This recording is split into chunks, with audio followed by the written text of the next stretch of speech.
प्राचीन समय की बात है। एक साहूकार था जिसके 7 बेटे और 7 बहुएं थी। उस साहूकार के एक बेटी भी थी जो दीपावली पर ससुराल से मायके आई हुई थी। दीपावली पर घर को लीपने के लिए 7 बहुएं मिट्टी लेने जंगल में गईं, तो साहूकार की बेटी भी उनके साथ चली गई। साहूकार की बेटी जहाँ मिट्टी खोद रही थी, उस स्थान पर स्याऊ अपने बच्चों के साथ रहती थी। मिट्टी खोदते हुए गलती से साहूकार की बेटी की खुरपी की चोट से स्याऊ का बच्चा मर गया। इस पर क्रोधित होकर स्याऊ बोली, तुमने मेरे बच्चे को मारा है, अब मैं तुम्हारी कोख बांधूंगी।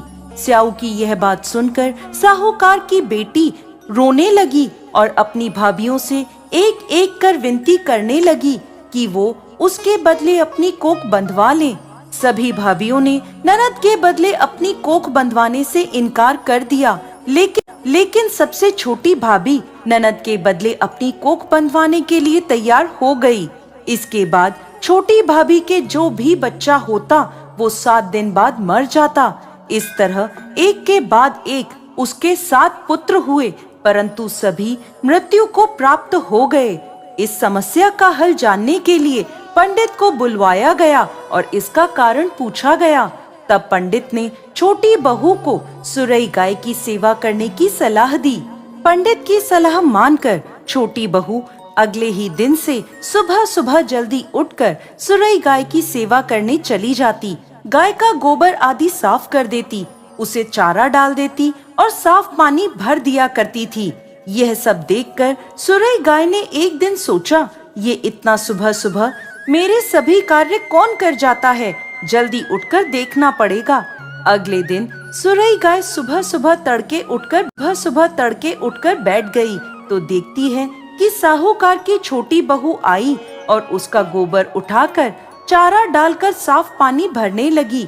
तो सुरई गाय ने उसे रोक लिया और उससे पूछने लगी, तुम किस लिए मेरी सेवा करती हो? तो साहूकार की छोटी बहू बोली, माता, आपकी सहेली स्याऊ माता ने मेरी कोख बांध रखी है, जिस कारण मेरे बच्चे जीते नहीं हैं। यदि आप मेरी कोख खुलवा दें तो मैं आपका बहुत उपकार मानूंगी। सुरई गाय ने उसकी बात मान ली और उसके साथ 7 समुद्र पार स्याऊ माता के पास जाने को तैयार हो गई। काफी दूर चलने के बाद वो दोनों थक कर एक बड़े से पेड़ के नीचे बैठ गए। उस पेड़ पर गरुड़ पंखनी का घोंसला था, जिसमें उसके छोटे छोटे बच्चे थे।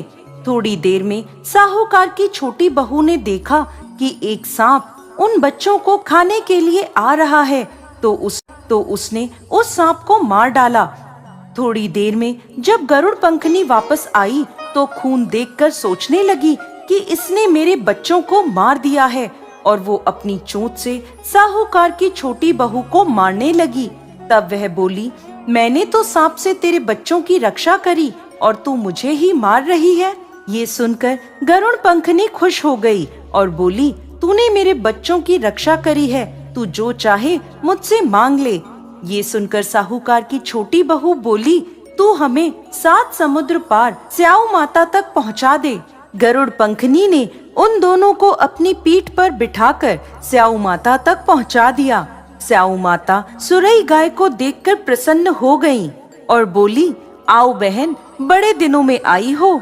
अब आई ही हो तो मेरे बालों में जुएं पड़ गई हैं, वो देख दो। सुरई गाय के कहने पर साहूकार की छोटी बहू स्याऊ माता के सर से जुएं निकालने लगी। छोटी बहू ने स्याऊ माता की सारी जुएं निकाल दी, जिससे खुश होकर उन्होंने उसे आशीर्वाद दिया कि तेरे 7 बेटे और 7 बहुएं हो। ये सुनकर साहूकार की छोटी बहू बोली, लेकिन माता, मेरे तो एक भी पुत्र नहीं है। स्याऊ माता पूछने लगी, ऐसा क्यों? तो साहूकार की छोटी बहू बोली, पहले आप मुझे 7 बेटे और 7 बहुओं का आशीर्वाद दें, उसके बाद मैं आपको बताऊंगी। स्याऊ माता ने उसे वचन दे दिया। तब साहूकार की छोटी बहू बोली, माता, आपने मेरी कोख बांध रखी है, यदि आप उसे खोल दें तो मेरे 7 पुत्र और 7 बहुएं हो जाएं। ये सुनकर स्याऊ माता बोली, तूने तो मुझे वचन में बांधकर ठग लिया, लेकिन जा, तू घर जाकर अहोई माता का व्रत कर, उद्यापन कर, तेरे 7 पुत्र और 7 बहुएं होंगी। छोटी बहू वापस अपने घर आई तो देखती है तो उसके 7 बेटे और 7 बहुएं घर में बैठे मिले। ये देखकर छोटी बहू बहुत प्रसन्न हुई। अहोई अष्टमी का दिन आया तो साहूकार की छोटी बहू ने 7 अहोई बनाकर 7 कढ़ाई दी। उधर उसकी जेठानियां कहने लगी, जल्दी जल्दी सब पूजा पाठ कर लो, अभी छोटी बहू का रोना धोना शुरू हो जाएगा। पूजा के बाद भी जब छोटी बहू की कोई आवाज नहीं आई तो उन्होंने जानकारी लेने के लिए अपने बच्चों को भेजा। बच्चों ने वापस जाके अपनी माँ को बताया कि वहाँ तो अहोई अष्टमी के उद्यापन का कार्यक्रम चल रहा है।